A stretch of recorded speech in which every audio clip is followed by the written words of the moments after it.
Daredevil Born Again. Let's talk about it.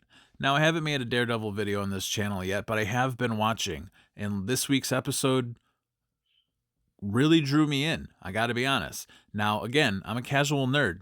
I've never read a Daredevil comic in my life, so I don't know everything. I mean, the first introduction I had to the character was Ben Affleck.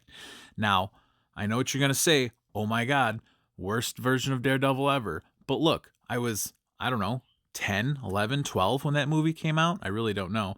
But I was a kid, and I enjoyed the hell out of it. Looking back at it now, sure, it had terrible writing. I don't think Ben Affleck did a terrible job, though. He was working with what he was given.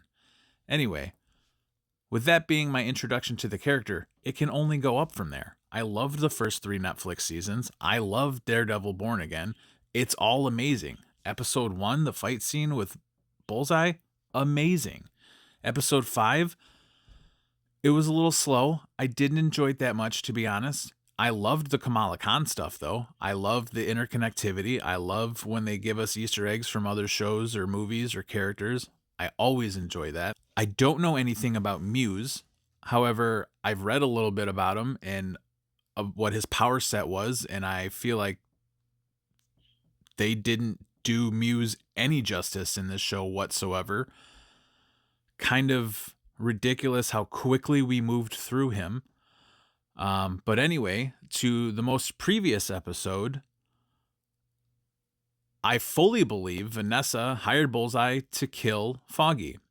I do not, however, believe that Foggy is dead, and I don't think Vanessa and Bullseye know that. I believe Karen is the only one who knows that Foggy is alive. For what reason? I don't know. So that nobody tries to kill him again? To keep him safe, probably. Why do I think that? Well, I heard somewhere there's a comic story out there where this exact same thing happened.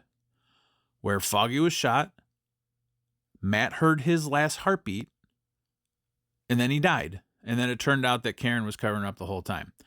How much of that is true? I don't know. Like I said, I've never read a comic book. Well, I've never read a Daredevil comic in my life.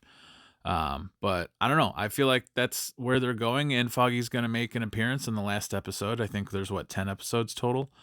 So yeah, that's my opinion on it. What do you think?